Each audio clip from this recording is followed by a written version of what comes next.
You've eaten Gotham's wealth, its spirit, but your feast is nearly over. This is not my home. It's an operating table. And I'm the surgeon.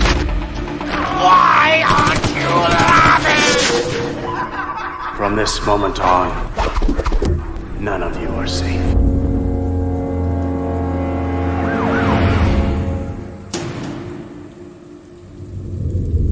Welcome to the Batman Book Club, a podcast exploring the Dark Knight Library. I'm your host, Ryan Lauer. The Batman Book Club is a proud member of the Batman Podcast Network, hosted by Batman on Film. Just go to batmanonfilm.com, click on podcasts, and you'll find the Batman Podcast Network that has a whole list of other Bat-related shows that also like to dive into other nerdy subjects that all of us, yes, including Peter Vera, love to frolic about in our free time. Batman Book Club is also on Patreon if you like what's going on with the show and you want to help support the show to keep the generators running in the Wayne Manor study. Just go to patreon.com/thebatmanbc. And thanks to some new members and current members of Patreon who have joined and upped their pledges. Much appreciated. Now, thank you for listening to episode 153, The Rainbow Batman. Joining me for this discussion, he's the gumbo guru of Texas, also known in these here parts as the editor-in-chief of Batman on Film. It's Bill Jet Ramey. Bill, welcome back to the Batman Book Club. Hello, I'm good to be here. I'm good to be Not here. only am I good to be here, I'm happy to be here. Hey, yeah, know what you mean. Good to be here. And yeah, this hasn't been too long since you've been on here. I think it was December, but it just feels very common because we're usually recording podcasts for BOF almost weekly. You and I are, I think, at this point, whether it's Batmanimation or Social Hour or something. Happy to have you back here on the show. I like to bring in a little bit to get settled in, some carryover. Let's talk about the weather, Bill. okay. How's the weather in Texas? Well, we've been on a run here last 10 days or so where it was been some nice crisp 50s in the morning and some nice 75 to 80 early. What is wrong with my verbs today? You're not nervous, are you? And adjectives, no. Nervous on the Batman Book Club. I'm excited I'm excited to be on this show and to be doing this particular Batman story. Okay, but, there you go. I feel Mr. Summer starting to knock on the door here in North Texas. I think we got a couple of 90s coming up over the next few days. So we're inching, we're getting back 60s, mid to high 80s. So I know the inferno known as July and August will be upon us in no time. It's coming. Mm-hmm. We had a little hint of Mr. Summer here in Indiana, and then it was Mr. Winter that laughed and popped back up. Oh, okay. But now I think we're on a good stretch now of about 3 really nice days in a row with 7 more on the way. Consistently highs in the 70s, lows in the upper 50s. We have a pond that we, on the backside of our building. Geese just had babies, so there's a whole family of geese doing laps around the pond. There's birds everywhere. There's in the overhang, the entrance to our apartment is a perfect spot where every year a bird makes a nest, and a pretty good nest, and then has eggs. The nest has been made, so the eggs are coming. I sound like an old man because we're so fascinated by birds out at the pond. We're watching every day, but it's just like there is something peaceful. Sit out on the balcony. There's a big fountain in the pond, birds, and then I just grab Batman comics, and that's not a lie. It's just like peaceful setting, comfortable, read some comics. I think they say, isn't that what they say, that the best way to read a comic is to just relax and watch birds. Yeah, pretty much. and the little quacking, little chirping in the background. They actually, I think in comic shops now, there's some bird collars being sold. There's bird guides and everything. That's it. It's every that's hand in what I hand. heard. That's what I heard they were saying. So That may have been the most I've ever sounded like an old man just now in my confession of how I'm spending a lot of free time. But hey, it is what it is. Indiana, come to Indiana. You'll sit and watch birds. It's exciting. Okay, let's not waste any more time. Let's get to talking about the Rainbow Batman.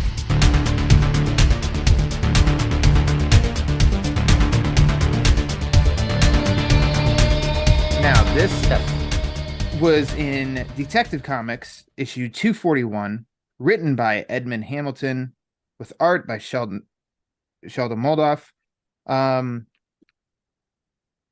Physically, it was available physically. Obviously, it's not available on DC Universe Infinite or to buy on Amazon. I don't even think, when it comes to old issues like this, I don't even try to track down the many possible varied collections that this issue has popped up in over the years, because that's almost a fool's errand. One that I can speak of is a trade that was released a few years ago, I think, was called Batman in the 50s. And it was a collection of a bunch of great detective comic stories and Batman in the 50s. And that's where I found it. So, Bill, for this episode, which version did you did you read, etc.? Well, I'll be honest here. I got lazy. Okay. I didn't want to go jump through all my collections to see which one I could find it in. I Googled read detective comics, the Rainbow Batman online, and I found it and read it right off my laptop. You went digital. Yes. Your own collection. So I do have Batman in the 50s, that collection. Okay. I had actually forgot I had it, but I do. So afterwards I went back and I did a search. Where could you find it? Where is it reprinted? That was one of them. I had it. So I also read it old school Basically style. Did you just Google that? Where can you find it? Yeah. Okay. Yeah. Well, it seems like the like most simplest search way to look, and I've never thought of that before. Instead, I've just looked. Yeah, and it ended up the dc.fandom.com DC database. I really like. Okay. Yeah, I go there a lot too. Yeah, and then it says down the Rainbow Batman is reprinted in Batman 182 and Batman in the 50s new edition. I was surprised. For some reason, I thought it was in well, you can see this. The 80 years. 80 years. Yeah. Yeah. But that was my first, before I Googled, I went here, but it's not. It's not in this, which is, I don't know why. What the hell's going on here? Yeah, what's going on here? There we go. Yeah. But, yeah. Before we recorded, I saw you had that in your hands, and I was like, holy shit, did I miss this? Did I not even check that book? So I was looking it up real quick as we were talking, and it wasn't listed. I was like, okay, I didn't miss that. But yeah, so I read it, Batman in the 50s. I checked it out through Hoopla, which is my favorite app of all time. I gotta say, so, and I'll get to it when the time is right, but the Batman in the 50s introduction, written by your friend Michael Uslan. Yeah. But I don't know when he originally wrote that, though, because at the end it's Michael Uslan 2001, and this trade was released a few years ago. The trade wasn't released, or the collection wasn't released in 2001. So I'm curious what publication that first showed up in from 2001. It's pretty timeless. It's not like it necessarily mattered of like, oh, you could tell it was dated. He's talking about 50 years prior to that, so it was fine. But really interesting, not surprising, thorough read from Uslan talking about that era of Batman comics. But actually the trade, when I was like looking through after reading this issue from it and looking at other stories featured and as things that he was highlighting, it's like, this is one that I want to track down and just have physically for my shelves, because surprise, I don't have those issues. I don't have those. I do have two issues. Oh, it's like the one where Batman, it's almost like he's drowning and it's like a trap. You could tell he's almost like in a, like outside a castle or something. And there's, if he comes above water, it's going to like shoot him in the head or whatever. I think that's from Mm-hmm. 59. I do actually have that physical issue. And then there's another one around from that era, but Okay. mostly I don't have these. Pretty much all of them I hadn't read. So it's Mm-hmm. like, I don't know. I just feel like that's a trade that I think I want to get my hands on. Because I was Yeah. pretty impressed reading it here digitally. Uh, do you remember the first time that you read this issue by chance? I can't say where. Not I don't mean like I'm not going to tell you because it's a secret. I mean, Yeah, you know what I mean. you're so super I was secretive, Bill. I was a kid, Okay. so it was some sort of. It showed up in something. You know, there used to be in like in the 70s. For one thing, they had those big oversized comics. You know what you Mhm. know what I'm Oh talking yeah, about? I mean, yeah, big. I still big. have a lot of the ones I had. I drew, but I mean, when I was a kid, I drew in my comics and colored. Yeah. And I mean, it was Superman. I would draw glasses on him and see if he looked like Clark Kent. Um, And the I'd glasses didn't draw. fool you then. You were like, that's Yeah, Clark yeah, it Kent. didn't fool That's me. Superman. Yeah.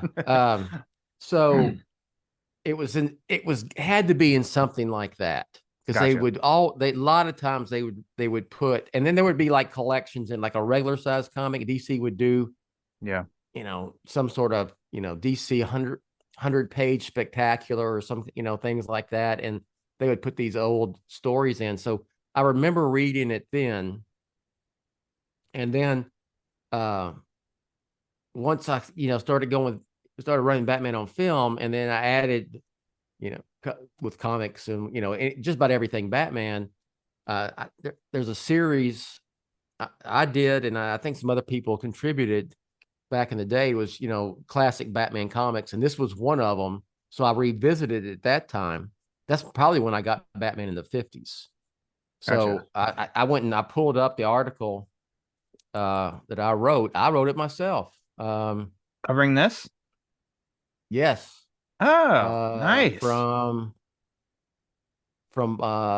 September 20th, 2018. And actually think I did it earlier on old Batman on film Mm-hmm. before the upgrade. Yeah. And I did not date it with its original date. So it may be a little earlier than that. So You'll, yeah, it was interesting to read it yeah. after, it's probably been longer than this 5 years that it's dated on Batman on film. But yeah. So You have and to. I was just always I'm a we've talked about this. I'm weird and with my Aren't we Batman all? sensibilities. You know, there are things that I like a lot that I would like totally not want to see in a live action Mm-hmm. film. You know, Yep. whether it be animation or comic books, because, you know, I fancy myself a Batman, an amateur Batman historian. So Student of and I Youthland University as yes well. So yeah. yes and I do appreciate uh how there's so many different versions of Batman, Mm-hmm. you know, Yeah. and I'll say even if I don't like it, an interpretation, be it on film or whatever, it doesn't mean it's not valid, you Yeah. know. You can Of respect something and be like, it's just not for me, course, but I know that it was yeah, well done. Yeah. yeah. So, and then that you had when the Brave and the Bold series was out, animated series, Emperor Joker episode Mm-hmm. is the, you know, the cold opening, you know, to that episode is a riff off of the Rainbow Batman. With, I mean, they it's a riff, and I mean that it's you know, it's inspired by, but you got Batman in the rainbow costume. He even says like that, you know, the cover of the comic book says, "I must, Robin. I must wear a different bat costume every night. I must. I must. I must. I must." You know, saturating. So you know, you even had that line by Diedrich Bader.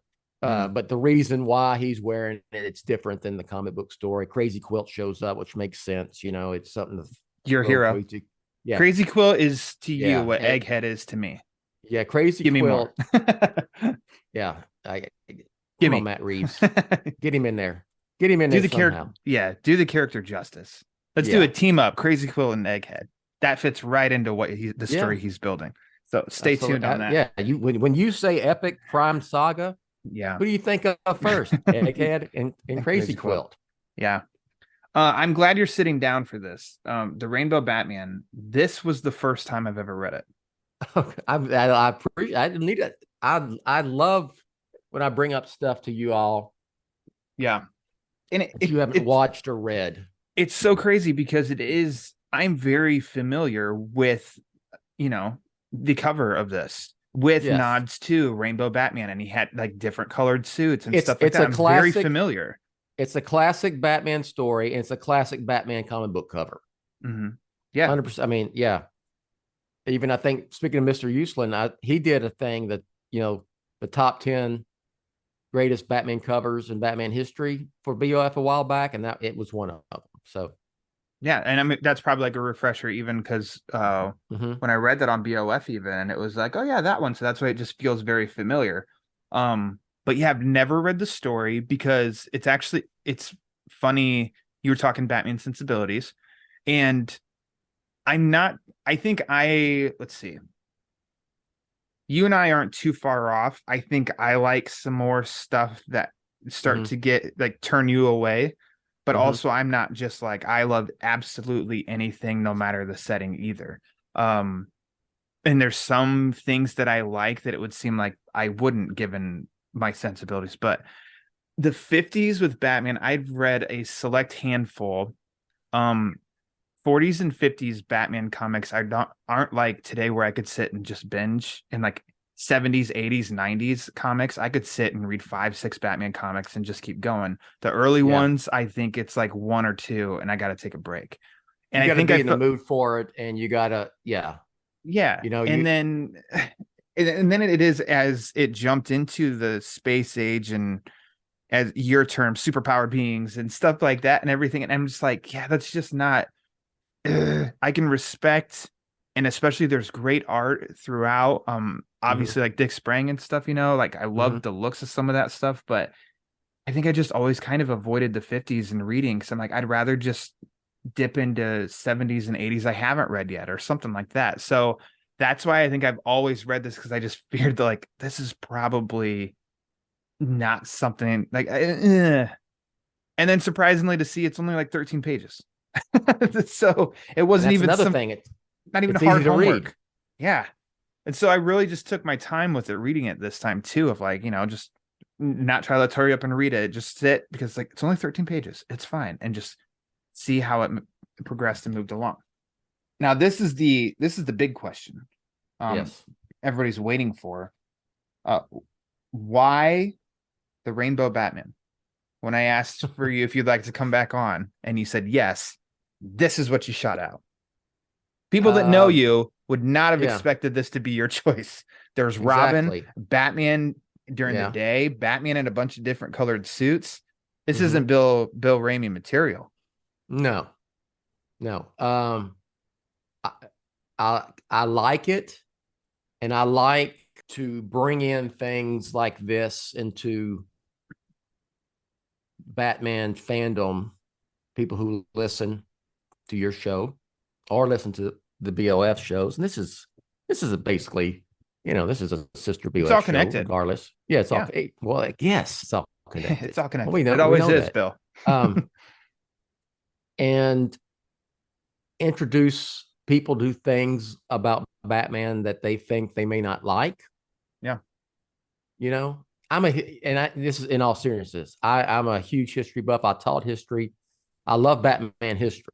Yeah. Yep. And that's part of that. It's just part of my love for Batman history. There are some, there's some Batman stories that,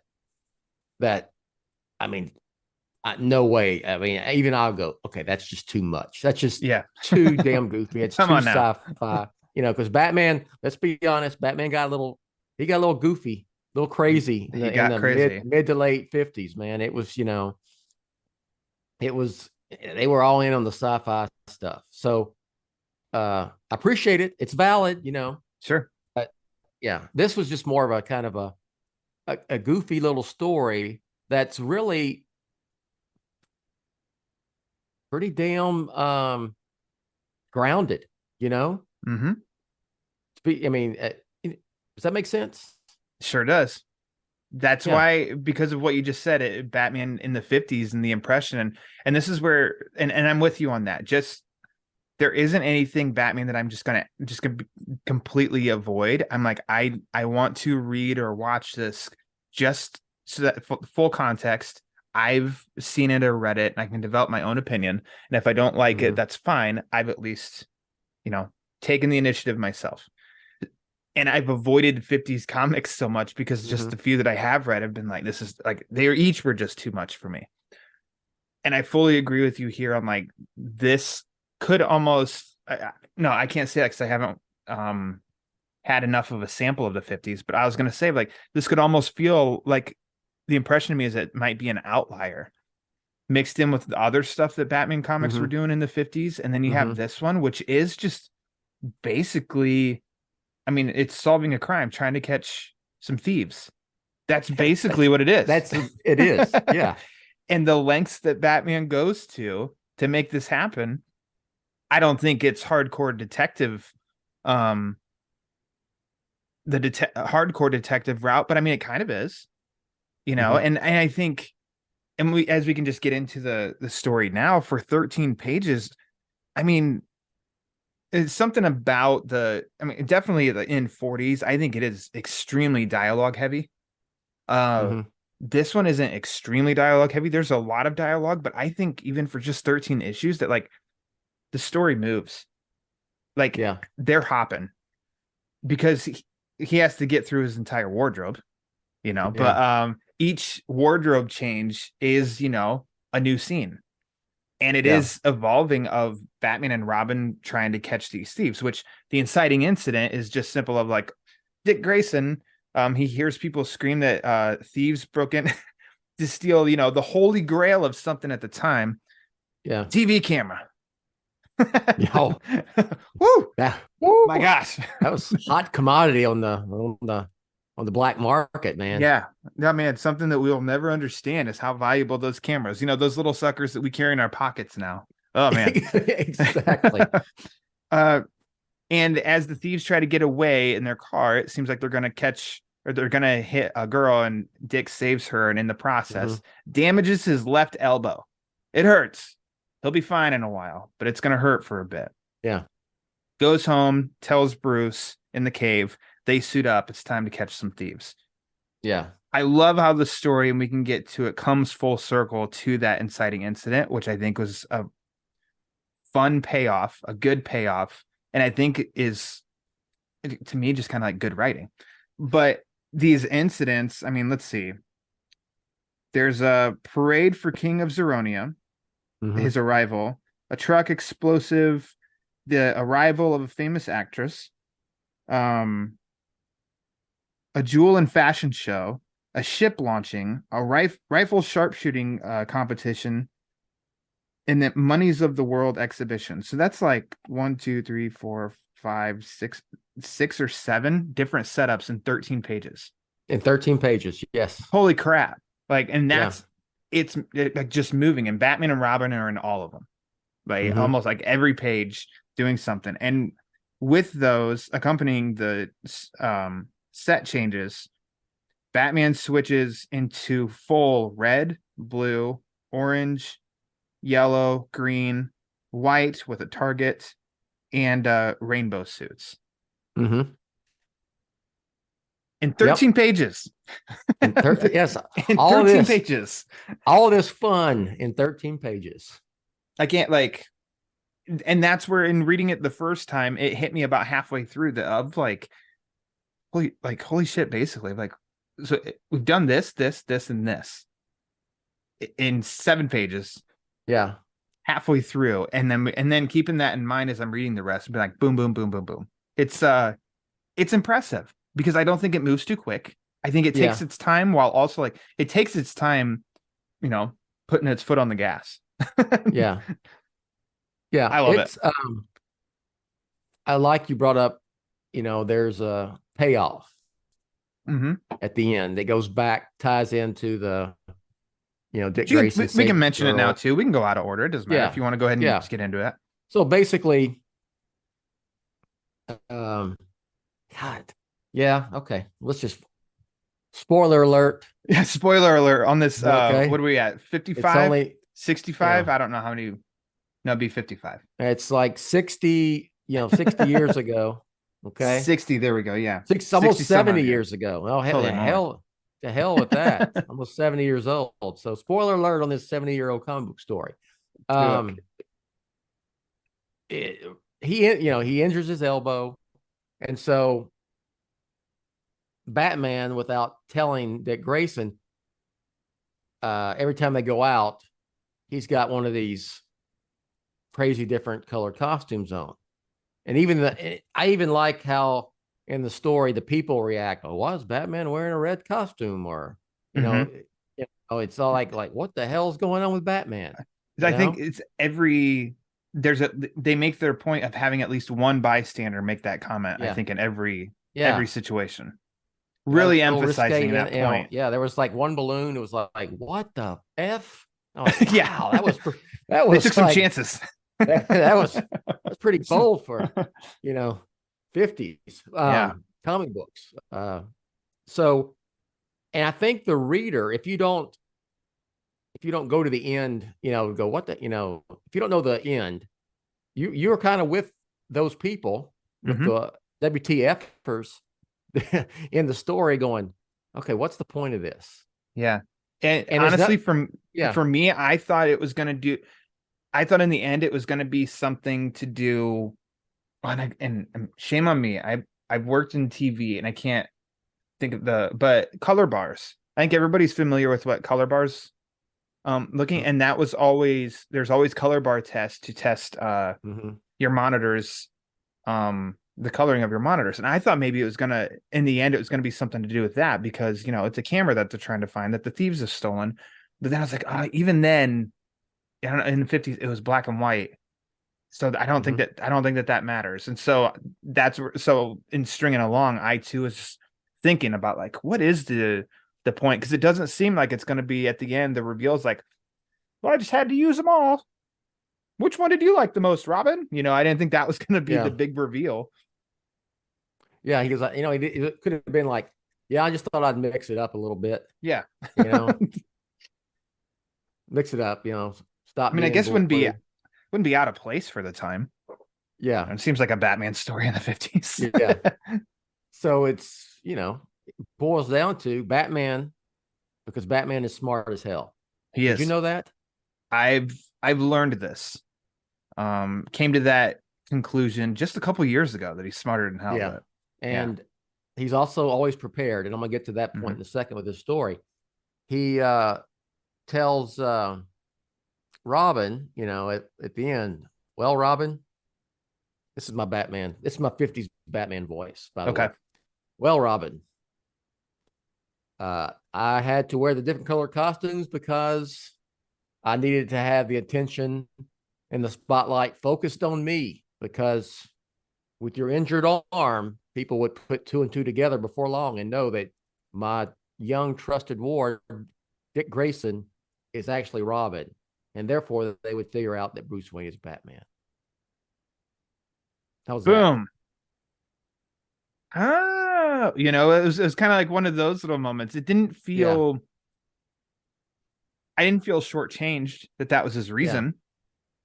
Yeah. And you go back and you can look through the book again, and that totally applies, because hence the reasoning of putting a bystander's comments in every single situation of like, why is now his suit's red, now his suit's blue. All eyes are on Batman, not on Robin and his injured left elbow, which everybody saw because Dick Grayson was on the news. So eyes were on Dick Grayson, the hero, earlier. So I hope whoever read this didn't feel like that was like they were shortchanged in the reasoning, because I sure as hell didn't. I was gonna I don't know. It brought it, like I said, it brought it full circle, to the beginning. Like it's a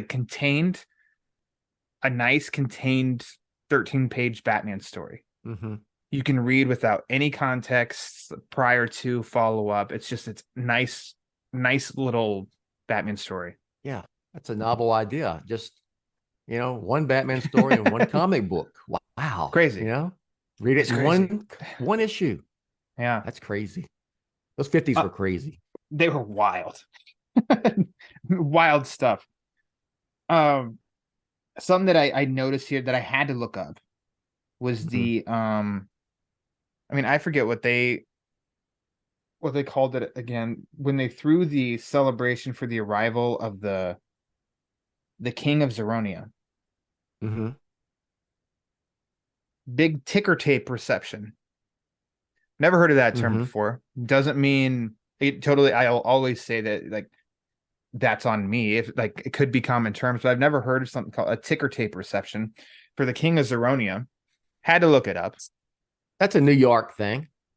Ticker tape parades. Gotcha. Okay. Yeah. See, yeah, I learned something every episode. That's all I want. Well, that's the whole reason for this. I've I'm trying said to learn. every time we do a podcast, I'll also bring up that I'm a lifetime learner. Mm-hmm. Always a student. Teacher. Always a student, always a teacher. Yes, and you can learn something every day. Yeah. Ticker tape parades. Ticker tape parades. Yeah. Looks fun. I just hate to be the sanitation folks that have to clean up after that. Oh my gosh. That stuff. Yeah. Well, I had to look up the King of Zeronia. If there's some big deal about this character, he was actually a quick little cameo man in that he was also, let's see, I wrote it down. Okay. He also made, in addition to this, but prior to this, he made an appearance in Detective Comics 182 as a cameo, Blackhawks number 13, Modern Comics number 49, and then Action Comics 246. All of this thanks to, you already referenced the dc.fandom.com website. That's a great resource. But yeah, I looked him up there, and he's a bit of a cameo man. So I don't know what the deal was there. Some of those were in the 40s. One of the comics, let's see. One of the comics was in the 60s, and I think the Action Comics one was in 58. So I don't know. That's just, for some reason, the King of Zeronia. There you go, little cameo man. Well, you know what? You know what I'm going to say, right? It's all connected. It's all connected. There we go. It's all connected. The many Batman suits. So I already said it was really informative at the beginning, with having the Michael Uslan introduction, but a fun nugget that really capped this off and it was perfectly timed. So I read this just yesterday. Prior to even reading this, I was online looking at the 1990 Kenner line of Batman toys. Because obviously right now feeling very nostalgic. I think it was the Kenner line of toys that did Returns toys, which I had a Catwoman, Penguin, and then the Bruce that you could put the cowl and cape on over him. But the packaging is what really gives me the feels of old school. In the intro, Houston tells a really good story about in 1990 that Kenner Toys was hatching a massive business plan to follow up the success of its initial Batman movie toy line with new figures that would feature Batman in costumes of different colors. They called him because they had a problem about a discussion and said that they had concepts of, a silver, red, blue, green, and white one, like colored, suited Batman. And Houston said that he thought it was a terrific idea, but they said their problem is that Kenner only wanted Batman toys that were portrayed colors of suits and stuff that were portrayed in the comic books and or like the movies, in which in that regard, it's either gray and blue or black, in which Houston said no and directed him to Detective Comics 165, which is the strained costumes of Batman, but then also brought up this issue and showed the Rainbow Batman and said that he could even come up with a quote zebra Batman if necessary. So use this story as evidence that no, we can do this line of toys where you have all these different figures and Mhm. it's all canon because it's all connected. And then as he even said too, of like Kenner Toys loved the 50s Batman stories because they, as most of us know, they made a killing on their figures from that line. But I loved that story because I think that can even pump up, like you said earlier, of you being a Batman historian and knowing the history of the character and stuff, and like it influenced this, some could even say ridiculous story, influenced Mhm. a massive pop culture hit 40 years later with the toy line. And I had some of those and some of the ridiculous costumes. I know Zebra Batman was not in Batman or Batman Returns, but did I have the Mhm. figure? Yeah. Like, did I Mhm. have underwater Batman? Yeah, even though Mhm. he did not go swimming in any of those movies, but it's, I don't know. I love the connection between the two.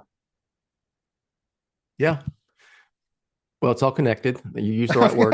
Yeah, the Yeah. connection. It could be a drinking Um, game. It's all so connected. Take a drink. it's more than just let's come up with some crazy ass Yeah. colors and suits for Batman. There is historical Mhm. precedent from the source material, my friend, which is cool. Yeah. And Respect the source yes, material. Michael's the one to go to on that because I think that man knows every Batman. He may know every comic book story in the history of comic books and recite who wrote it, who drew it, who inked it, when it came out, what issue, all 9 yards. The retention is so impressive as I try to be, and then I forget stuff 3 hours later. Yeah. Um, to cap off the thieves and what give I know the highlight is of these many suits of Batman, but I mean the source of them is because they're trying to find the thieves, and what trips them up is a booby trapped camera that had tear gas so that they could steal money at the exhibit at the end of the story. But what I liked in knowing this is the last page though is that they capture the thieves. um Batman, Rainbow Batman and Robin are right there in front of people as they're all, like hooray and stuff. But still, I didn't get that explanation. I was like, did I miss something? But then in the next three panels, as you already brought up, that's where we get the Mm-hmm. explanation as the nice um, capper to the story. Yes. It's, yeah. Does it come off? Did you feel like it's almost like this would be, and I'm kind of surprised they didn't do it, that this could have been like an episode of the 60 series, Oh yeah. you know? What is the what's the story behind um is it Pink Cowl? The pink cow. Golly, you have to take my Batman card away. I'm on probation. I I have can't not remember seen every episode exactly. of that series. Yeah. That actually was in one of the episodes. Yes. Okay, Yeah. and I just haven't And I was watched that think one. So take my fan card away, Bill. I was thinking of that as it came across my mind. Well, I guess I thought two things at the same time when we were talking about the different color costumes. That I'm gonna do it quick. Um, that Take a search. you kind of saw that in that series, the contaminated cow, Batman's cow turned hot pink. Okay. Yeah. Now it's coming back to me. It got contaminated by the Mad Hatter. Yeah. Oh, Jervis. Yeah.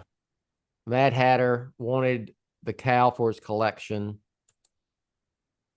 Yeah. It was Mad Hatter episode.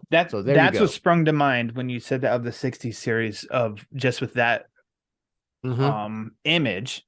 Yet again, another thing of like, oh yeah, I'm aware of the image, but yet I don't know the Mm-hmm. context. Yeah, this could have totally, I totally agree with you. This could have almost been, they could have found a way to make this work in the animated series. Perhaps the most serious of Mm-hmm. all Batman animated Mhm. shows. They could have made it work for in some way, I think. Um, but just for its source, I don't know. The source material though, it works. So I just like overall I was very impressed. And I think because I had such a uh positive reaction and response to reading this, it's making me be like, well, I kind of want this whole trade. I know I checked it out for free on the Hoopla app, but I also, if I can, I'd rather read something physically in my hands. To Mhm. where that, and in the context of the introduction, it's like I think I want to dive in more now. So this is where it benefits me that the guest has chosen something I've never read, because it's going to expand my reading. I read some of this Mhm. stuff, and then I'll probably be like, "Hey, Bill, by chance, did you ever read this issue?" You're like, "Yeah, like 30 years ago." Student. It's yeah. I like one of the reasons I really I love the Batman Brave and the Bold animated series is that all the nods to these comic books and stories Yeah. throughout that series run. And as I mentioned earlier, it is in the Emperor Joker episode. It's the opening, and they just take the premise they of the Rainbow Batman and uh, uh, use the cover again. I must wear. Why are you change? Well, why are you wearing a different costume every night, Batman? I must wear a different costume, Robin, every night. I must. I must. Even he says that, and then they take that, and it has nothing to do with Robin being hurt and all that stuff like it was in the comic book story. But it's Crazy Quilt's got some you know rainbow laser and the different colored suits. Batman. It, it throws off the whatever uh, nefarious uh, weapon damage that Crazy Quilt's laser could do, and because the Batman's always prepared, so it's just a It's different. They take the Rainbow Batman premise and then turn it into something else and bring in Crazy Quilt. So there you go. so that that's always one of the last questions of this. So I mean, we've already touched on it. In which would you like to see this adapted in animation? I did not watch um that before recording, so it is fuzzy to me.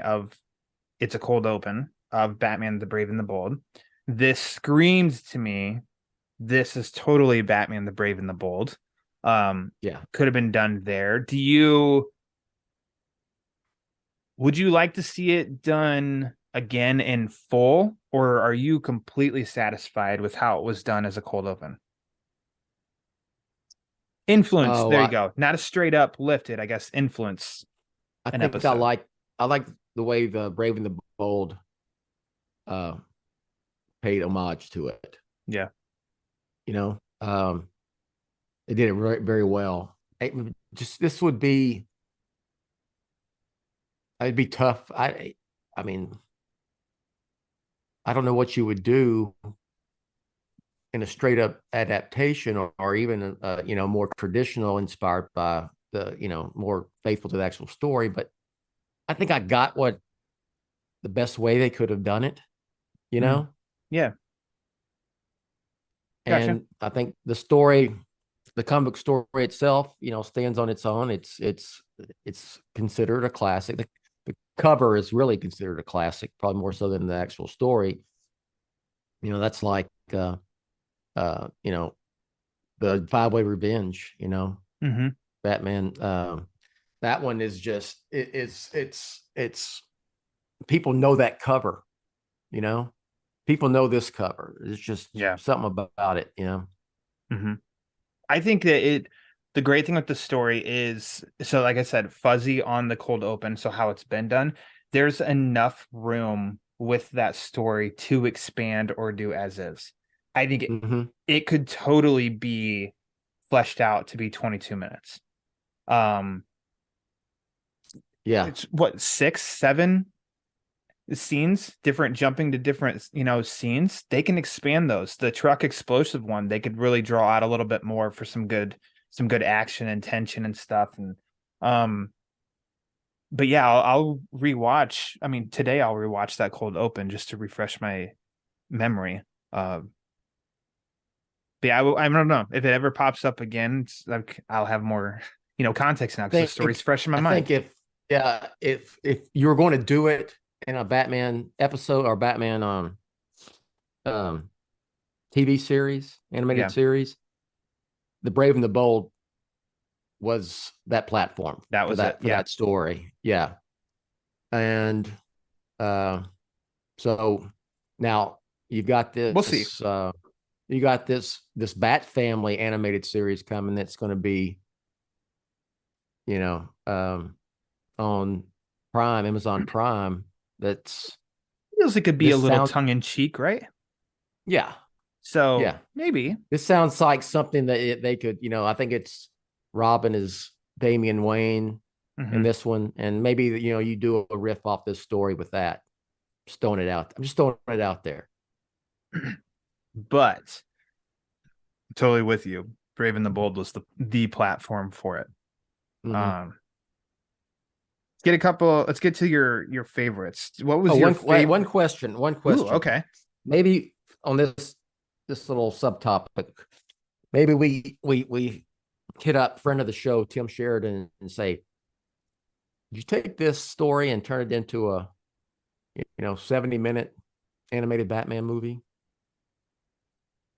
I'm kind of I'm tongue in cheek, but I am being a little serious. I wouldn't know I would just love to hear. He would say, how could I do that? A creative like him, a screenwriter, say, how could I do this updated, but still kind of stay faithful to the original story as a movie?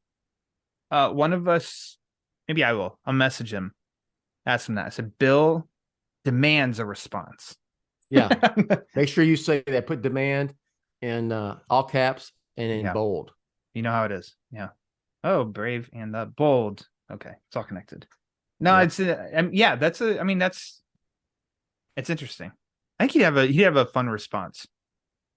He dips in a lot of different worlds in his writing that's, can be fantastical all the way to grounded like The Long Halloween. So yeah, that's a good question. Jot it down now. Bill, what was your favorite part of the Rainbow Batman? I like the reveal at the end. The capper? Because it's not like it's some like, oh wow, some huge twist but it's also something kind of cool about it. It's like you kind of didn't see it coming. It's almost like you expected something sci-fi or something really freaking goofy to be the reason why Batman's wearing these different color costumes, and it's just like, no, I gotta throw people off. From you, take the attention off of you. We don't want them to see that bandage, that jacked up elbow. And so I'm gonna wear crazy costumes that are different colors every night because he must. That was actually my answer as well. Because I did like it coming back to nope, it's all good. It just means it was good. Just means it was a good moment. Brings it right back to the beginning. Makes total sense in context of the story. I think says a lot about Batman's character. That all these years later, 65 years later, it's still true of like, yeah, that is the character of Batman, that he'd go to those lengths. So Ryan, it's fun. And I mentioned earlier I was going to speak to Batman always being prepared. Yeah. He must have had these costumes on standby somewhere, just in case he ever needed them. Because because Batman's always prepared, and there just wasn't enough time after Robin injured his elbow to create all those costumes, to make them. He had the special cabinet that had all these in it. Mm-hmm. I think even on the front it says Batman's Roy G. Biv cabinet, had to hit up every color. He got them. Yeah. Because he's always prepared. The world's greatest detective. Yep. How about a favorite panel? Oh, Bill stumped. It's gotta, you know what? I'll give you some more time while you think about this. I'll just say, can I make it a little blanket? It's each time he shows up in a different costume and the reaction by someone in the panel. Okay. I like that. You like all that? I Okay. cheated. I'm sorry. No, it's all good. Mine has got to be the first page, which was the setup, and it's the full page Robin with all the Okay. different colored suits, because that's just kind of setting you up for what's coming. But I think no, this page, this isn't Liebermehl art. It's not Norm Brayfogle. It's not Neil Adams or anything like that. But it's very, you look at it and you know, like, oh, that's 50s. Mm-hmm. And I still respect the hell out of the look of a lot of that stuff. Like Mhm. it's very appealing to me still. And I really love that page, and like that's your intro of like the story that's coming. I really really like that image. I didn't mention it, like we didn't really talk about Sheldon Moldoff very much in this. He was on the bracket challenge that I did for the Batman Book Club back in Okay. March and April. Yeah. I mean, I forget who he was matched up against in the first round, and he lost. But I mean, in creating the list, that was a name, and doing a lot of research that it was constantly brought up of like he is I don't think they didn't say unsung hero, but he's definitely a respected Oh, artist for the character. he big time. I'm with you. Yeah. He's there with some of the, of that era, Mhm. who you think of besides, I mean, Bob Kane, well, we know the deal, but Yeah. a lot of those artists who worked on Batman, uh, they are very important to what we would call that look of that time, Yeah, and I think for maybe people, I mean, this is audio, so you can't see it, but if you Robin Dies at Dawn cover, Mm-hmm.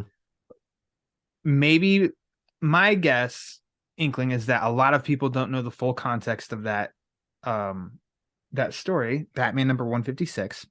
Mm-hmm. But all Batman fans have seen that cover, and it's Batman sitting there holding the body of Robin in his arms, and that Yeah. was the image. And looking up Sheldon Moldoff, that was the cover that kept popping up, constantly popped up. So he did one of the I'm not even gonna say, like, he did a very very popular, famous, known Batman cover that I think everybody who reads Batman comics has seen before. So here in this too, there was something that was definitely different and less blocky here than in some of the early detective and Batman issues, even from like the early 40s and stuff. I think Mm-hmm.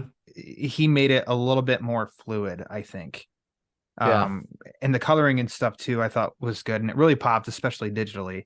And so I assume because it was a collection, the Batman in the 50s trade collection probably got recolored and printed, so it probably pops just as well there too. But overall, just all 13 pages, I really liked the art, but that first one was a doozy.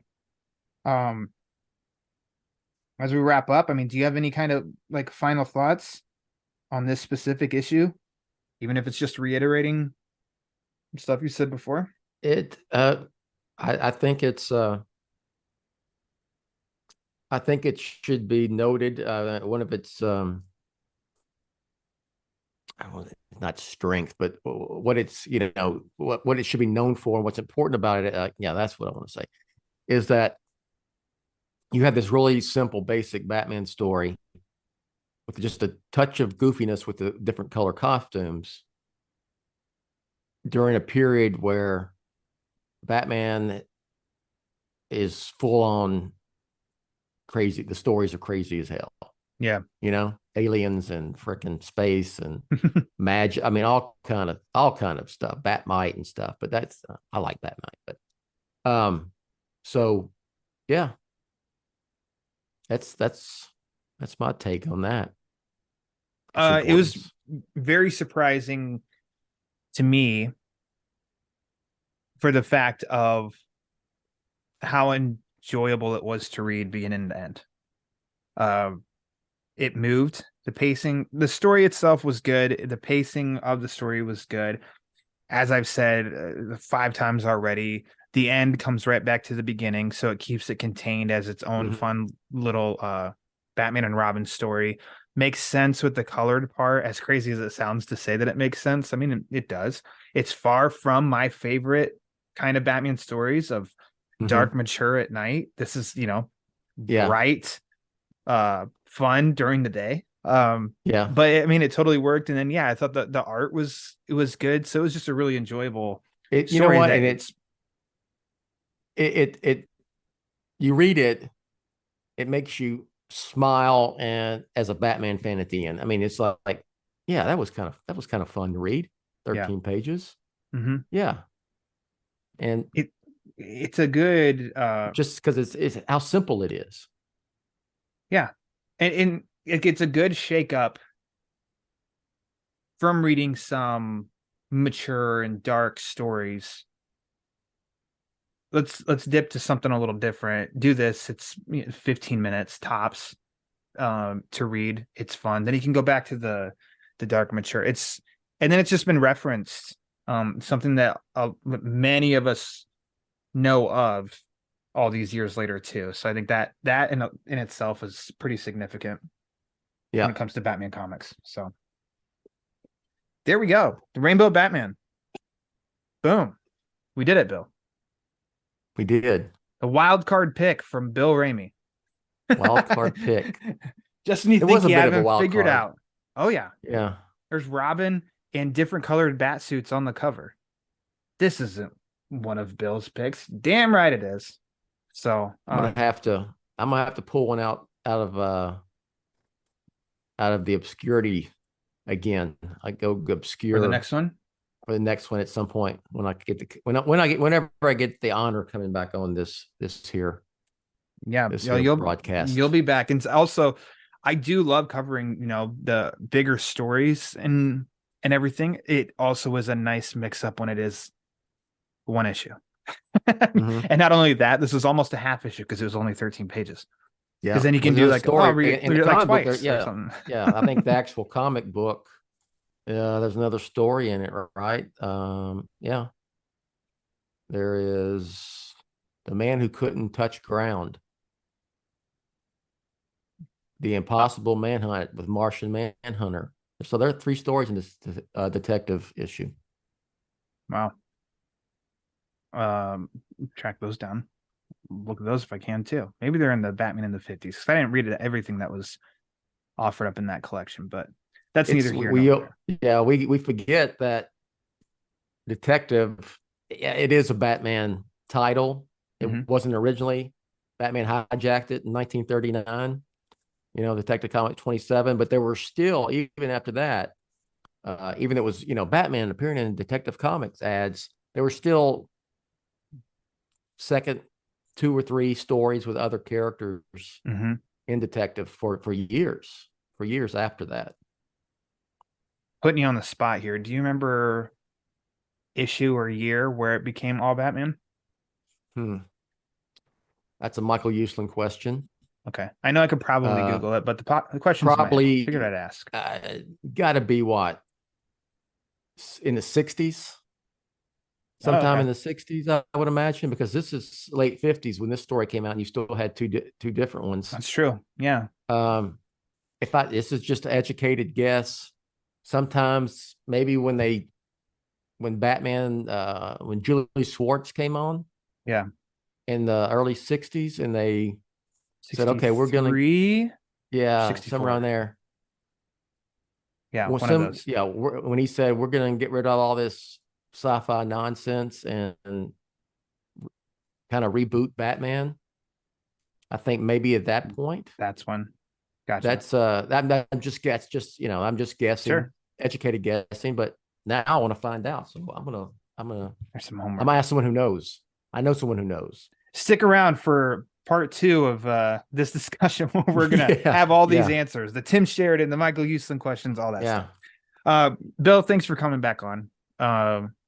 Fun talking to you on your end for BOF. Fun talking to you on this end for Batman Book Club. Why don't you, for anybody who may not know, don't you go ahead and plug away where they can find your thoughts on all things Batman? How would anyone not know when especially I'm super tight with Jeff Johns. That's true.